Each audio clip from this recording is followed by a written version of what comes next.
Hello, my name is Rob Reynolds. Welcome to Calculus section 2.5. We're going to be discussing limits at infinity. Infinity as x approaches positive infinity way off to the right, and negative infinity as it approaches way off to the left. So you may remember this lesson way back from your Algebra 2 days where they talked about the degree of the numerator and the degree of the denominator. So if I have a function like x squared plus 5 over 3x squared minus 4. In Algebra 2, they would say, well, if the degree of the numerator is equal to the degree of the denominator, then you can just check out the coefficients out front. So I know this is going to be approaching 1/3. In calculus, we like to try to show you why that's happening, because in Algebra 2, they don't talk about limits. But the reason that this is happening is because of the limits. And in calculus, well, I could take this same problem and show you that if we multiply by 1 over x squared and 1 over x squared, and distribute, I'll get 1 plus 5 over x squared over 3 minus 4 over x squared. And then if I push this limit as x approaches infinity, I'll get 1 plus 0 over 3 minus 0, which is my 1/3. That's actually what's happening, but they can't discuss that in Algebra 2.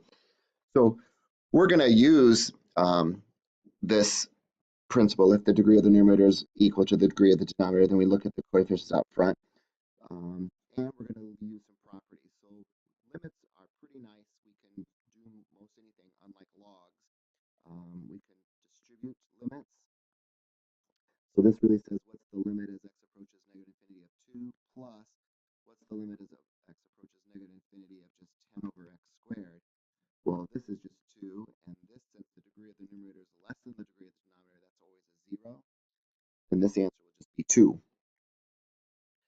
For part B, it's something similar, but I think I'm going to have to use the squeeze theorem for the second part. So the limit as x approaches infinity of 5 is just 5, but I'm not sure what the limit as x approaches infinity of sine x over the square root of x is.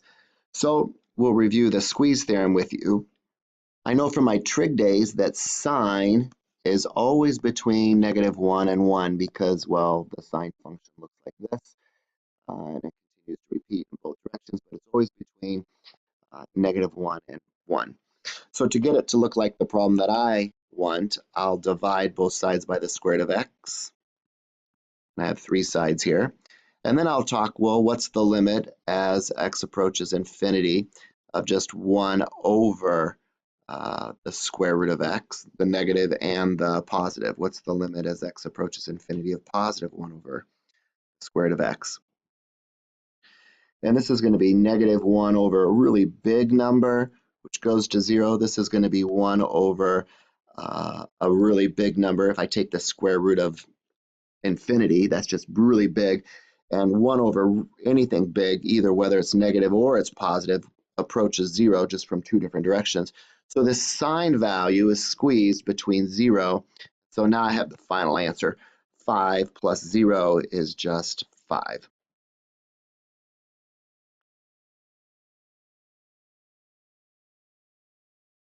So here's the answer for part A, and here's the solution using the squeeze theorem for part B. Of course, you could have always graphed it, but I want to see it solved analytically on your tests. Sometime as I move, as x gets really large, y doesn't approach anything, it just approaches positive infinity. And sometimes when x gets really small, as the limit approaches negative infinity, the y value can approach negative infinity as well. So this slide is kind of going back and saying, hey, do you remember what all your y equal x squared functions look like? Well, they look like this u. And so from the left and the right, if it's an even function, whether this is a 2 or a 4 or a 6 and 8, the left and the right will both go to positive infinity. Whereas if it's odd, like y equals x cubed, looks like this, where the right side goes to positive infinity and the left side will always go to negative infinity. So they're just talking about even and odd functions. And then if you remember the 1 over x function, looks like this, where it's approaching 0, because if the degree of the numerator is less than the degree of the denominator, then you have a horizontal asymptote at 0.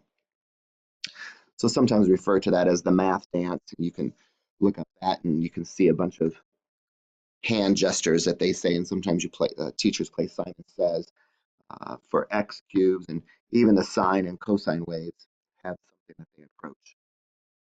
Usually ones and negative ones, unless they're vertically shifted.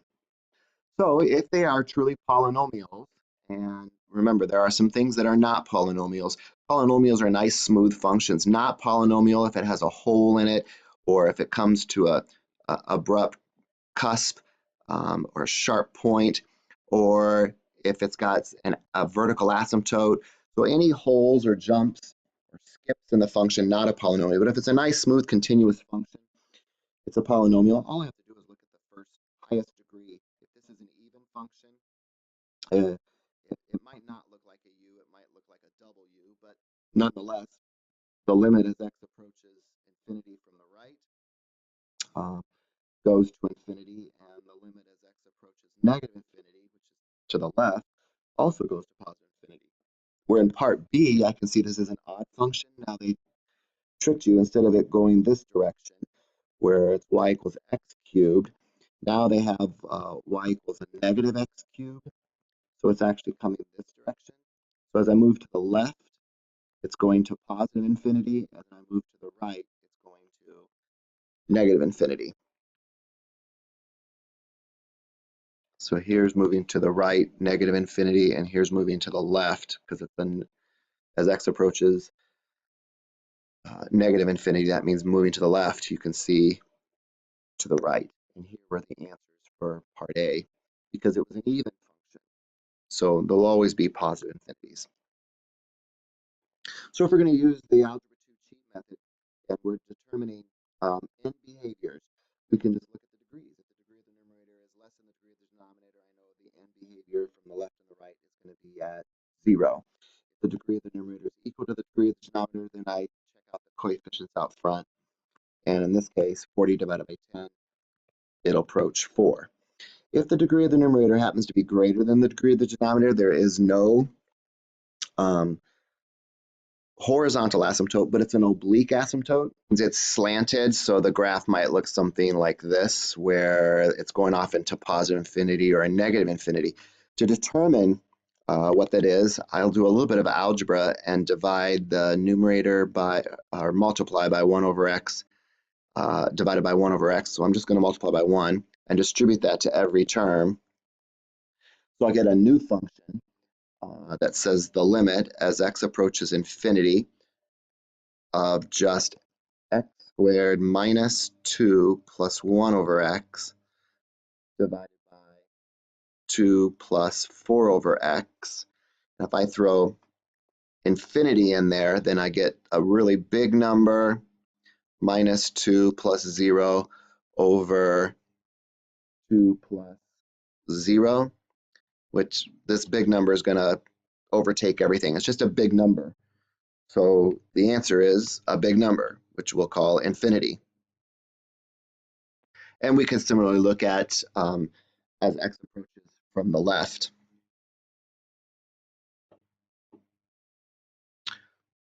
And we will end up with similar results. So again, here's some Algebra 2 notes. If the degree of the numerator is less than the degree of the denominator, you got y equals 0. If the degrees of the numerators are equal, we look at the coefficients out front. And this oblique just means you're going to end up with positive infinities answers and negative infinity answers. Example 4 is similar. The degree of the numerator is greater than the degree of the denominator. So again, I'll divide the top by x and divide the bottom by x. And then evaluate the limit as x approaches infinity of just 2x plus 6 minus 2 over x divided by 1 plus 1 over x. So I get a really large number, again, in the numerator, plus 6 minus 0 over 1 plus 0, which goes to infinity again. And that's the solution the author has as well. Something a little bit more complicated. This actually, the degree of the numerator does equal this degree 3 at the denominator because when you take the square root of 25x to the 6th, it'll be 5x cubed. But you can't take the square root of each individual part here. So I'll show you. We'll divide the top by x to the 3rd, but we'll divide the bottom by the square root of x to the 6th. Mathematically, they're equivalent. So the new problem becomes 10 minus 3 over x plus 8 over x cubed divided by, and if you want to see this, this is really 25x to the 6th plus x to the 4th plus 2, all divided by x to the 6th. So it's still under the square root of 25 plus 1 over x squared plus 2 over x to the 6th. And I'm going to evaluate the limit as x goes to infinity. So in the numerator, I've got a 10 minus 0 plus 0 over, well, these will go to zeros as well, so that's just the square root of 25. And when I evaluate the limit as x approaches infinity, it's just a number, and that is 10 over 5, and the limit as x approaches infinity of 2 is just 2. And again, this is how the author worked it out. Example 6 explores limits of exponential functions. So e to the x, the exponential function looks like this. And this is a negative, which instead of growth causes decay through 0, 1. Looks like this. So if you look at the graphs of these, if you remember what exponential function graphs looks like, and log functions, instead of going through the point 0, 1, they're the inverse. So they go through the point 1, 0 and look like this for growth. And then the cosine function, if you remember from your trig days, goes high, low, high. So looking at the graphs real quick, the limit as x approaches positive infinity for this one goes to positive infinity, but the limit as x approaches negative infinity goes to 0. The negative one gets a little bit more interesting if I were not to look at the graph and just evaluate the limit as x approaches infinity, e to the negative x, I get e to the negative infinity, which is really 1 over e to the infinity, which is 1 over a really big number, and 1 over a big number goes to 0. And then I could do something similar. This gets a little bit interesting because I'm going to have a double negative in here. So I evaluate this and I get e to the negative infinity, which is e to the infinity, which is a really big number, or infinity. I guess another way to have looked at that is e to the negative x is 1 over e to the positive x. So then if I plug in a negative infinity, that's 1 over e to the negative infinity, which is 1 over a really small number. And if you don't believe me that that's really small, you could go to your calculator and type in e to the negative 99. And you can see, good grief, that e to the negative 43 means very, very small, approaching 0. And 1 over something really small gets really big, or at least it approaches something really big, because 1/10 is a small number, but 1/5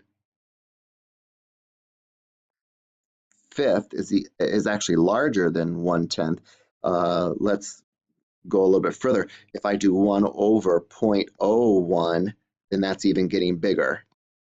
And again, you can explore these on your calculator by just typing in 1 over 0.001. That's getting even larger. Because of the reciprocal function, it's 1 over 1 over, this is 10 hundred thousandths. So you can see that's approaching 1,000.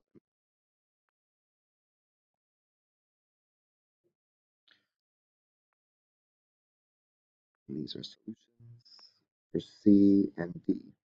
So reviewing one more time, the limit as x approaches infinity of e to the negative 2x is e to the negative infinity, which is 1 over e to the infinity, which is 1 over a really big number, which goes really small.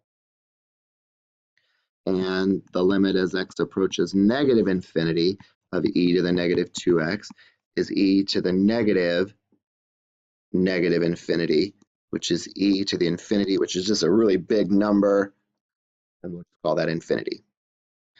There are additional examples from your book on your handout. I would encourage you to continue working these problems and then work out solutions to show you. And then after you feel comfortable with working out the rest of the problems on these handouts on Blackboard, then I would go to your MyMathLab and try to work on the assignment. If you have questions, feel free to email me.